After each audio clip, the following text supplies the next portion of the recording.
പ്രിയമുള്ളവരെ, നാം ഒരു വ്രതാനുഷ്ഠാന നാളുകളിലൂടെയാണ് മുന്നേറുന്നത്. ഈ നോമ്പ് നാളുകൾ ശുദ്ധീകരണത്തിന്റെയും അതിലൂടെയുള്ള രൂപാന്തരത്തിന്റെയും നാളുകളാണ്. നോമ്പ് വർജിക്കേണ്ടതിനെ ത്യജിക്കുവാനും ആർജിക്കേണ്ടതിനെ സ്വീകരിക്കാനുമുള്ള സന്മനസ് രൂപപ്പെടുത്തി അപ്രകാരമുള്ള ജീവിതശൈലി ക്രമപ്പെടുത്തേണ്ടതായ ദിനങ്ങളാണ്.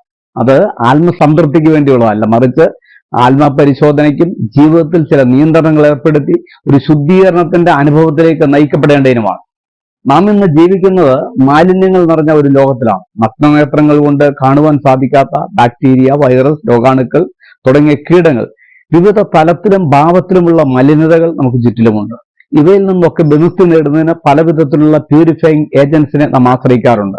എന്നാൽ നമ്മുടെ ഹൃദയത്തിന്റെ മലിനത കഴുകിക്കളയുവാൻ സാധിക്കുന്ന ഒരൊറ്റ പ്യൂരിഫയിങ് ഏജൻസ് മാത്രമേ ഉള്ളൂ എന്ന് ക്രിസ്തീയ വിശ്വാസം പഠിപ്പിക്കുന്നു. 1 യോഹന്നാൻ 1:7 വ്യക്തമായി രേഖപ്പെടുത്തിയിരിക്കുന്നു, ദൈവത്തിന്റെ പുത്രനായ യേശുവിന്റെ രക്തം സകല പാപവും പോക്കി നമ്മെ ശുദ്ധീകരിക്കുന്നുവെന്ന്. എബ്രായർ 13:12 പറയുന്നു, യേശു തന്റെ സ്വന്തം രക്തത്താൽ ജനത്തെ ശുദ്ധീകരിക്കേണ്ടതിന് നഗരവാതിലിന് പുറത്തുവെച്ച് കഷ്ടം അനുഭവിച്ചു.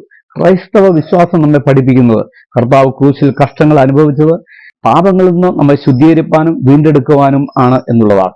ആയതിനാൽ യോഹന്നാൻ 1:9 പറയുന്ന പോലെ നാം നമ്മുടെ പാപങ്ങളെ ഏറ്റുപറഞ്ഞ് അനുതാപ ഹൃദയത്തോടെ കർത്താവിന്റെ സന്നിധിയിലേക്ക് കടന്നു വന്നാൽ അവൻ നമ്മുടെ പാപങ്ങൾ ക്ഷമിച്ച് സകല അനീതിയും പൊക്കി നമ്മെ ശുദ്ധീകരിപ്പാൻ തക്കണം വിശ്വസ്തനും നീതിമാനും ആകുന്നു. ദൈവം നമ്മളെ കഴുകി ശുദ്ധീകരിപ്പാൻ ആഗ്രഹിക്കുന്നു. യേശു പത്രോസിനോട് പറഞ്ഞു, ഞാൻ നിന്നെ കഴുകാഞ്ഞാൽ നിന്റെ ശുദ്ധീകരണത്തിൽ എനിക്ക് പങ്കില്ല എന്ന് പറഞ്ഞു. പ്രിയമുള്ളവരെ, നമ്മളെ കഴുകി ശുദ്ധീകരിക്കുന്നതാണ് ദൈവകരം. യെശയ്യാ പ്രവാചകൻ ദൈവത്തിന്റെ പരിശുദ്ധിയെ ദർശിച്ചപ്പോൾ തന്റെ അശുദ്ധിയെക്കുറിച്ച് ബോധവാനായി നിലവിളിക്കുന്നത്, അയ്യോ ഞാൻ നശിച്ചു, ഞാൻ ശുദ്ധിയില്ലാത്ത അധരങ്ങളുള്ള ഒരു മനുഷ്യൻ എന്ന് അദ്ദേഹം നിലവിളിക്കുക. നമ്മുടെ അശുദ്ധിയെയും ദൈവിക വിശുദ്ധിയെയും കുറിച്ച് ബോധ്യം വരുമ്പോഴാണ് ശുദ്ധീകരണത്തിനുള്ള ഉൾവിളി നമുക്കുണ്ടാകുന്നത്. കർത്താവിലൂടെ ലഭ്യമായ വിശുദ്ധിയെ നിലനിർത്തുവാൻ നമ്മെ കഴുകിയെടുക്കുവാൻ ദൈവം ഉപയോഗിക്കുന്ന ഡിറ്റർജന്റുകളാണ് നമ്മുടെ പ്രയാസങ്ങളും രോഗങ്ങളും ശോധനകളും എന്ന തിരിച്ചറിവ് നമുക്കുണ്ടാകണം. ദൈവം നൽകുന്ന ബാലശിക്ഷകൾ നമ്മെ വിശുദ്ധിയിലേക്ക് നടത്തുന്നതാണ്.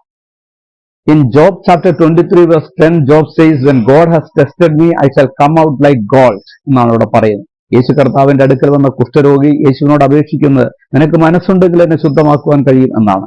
ഇവിടെ കാണുന്ന കുഷ്ഠരോഗിയുടെ 2 ബോധ്യങ്ങൾ: 1, ഞാൻ അശുദ്ധനാണെന്നുള്ള ബോധ്യം; 2, യേശുവിനെ ശുദ്ധമാക്കാൻ കഴിയും എന്നുള്ള ബോധ്യം. ഇതേ ബോധ്യത്തോടെ വേണം നാമും ശുദ്ധീകരിക്കപ്പെടുവാൻ കർത്തൃസന്നിധിയിൽ കടന്നു വരേണ്ടത്. ഈ സംഭവം കാൽവറി ക്രൂശിലെ ബലിയിലൂടെ മാനവരാശിക്ക് ഒരുക്കിയ ശുദ്ധീകരണത്തിന്റെ നിഴലാണ്. ഓരോ നോമ്പുകാലവും ഓരോ കുർബാനയും ഒരു യൂട്ടേൺ എടുക്കാനുള്ള സമയമാണ്. വ്രതാനുഷ്ഠാനങ്ങളിലൂടെ നമ്മുടെ ജീവിതത്തിലെ മനസ്സുകളിലെ വളവുകൾ നിവരണം. കൂനുകൾ നേരെയാകണം. വളവുകൾ നിവരുമ്പോൾ ദൂരം കുറയും. ക്രിസ്തു കൂനിയായ സ്ത്രീയുടെ കൂനിനെ നിവൃത്തിയതായി നമ്മൾ വേദപുസ്തകത്തിൽ വായിക്കുന്നുണ്ട്. നമ്മുടെ ഉള്ളങ്ങളിലെ വളവുകളും കൂനുകളും ഇല്ലാതാവുമ്പോൾ ക്രിസ്തു യേശുവിലേക്കുള്ള ദൂരം കുറയും.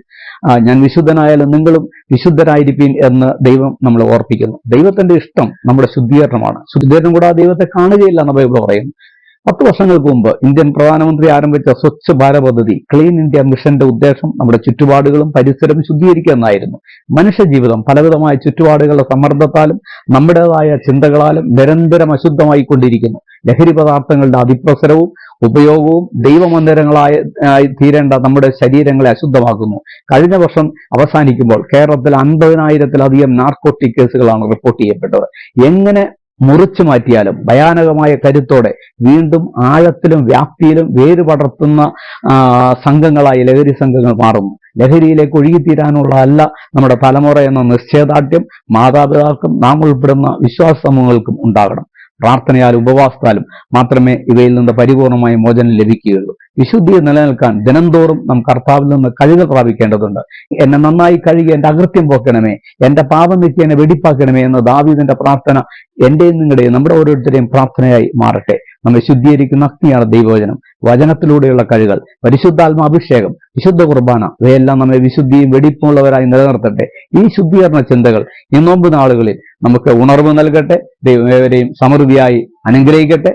പിതാവിന്റെയും പുത്രന്റെയും പരിശുദ്ധ റൂഹായുടെയും നാമത്തിൽ തന്നെ.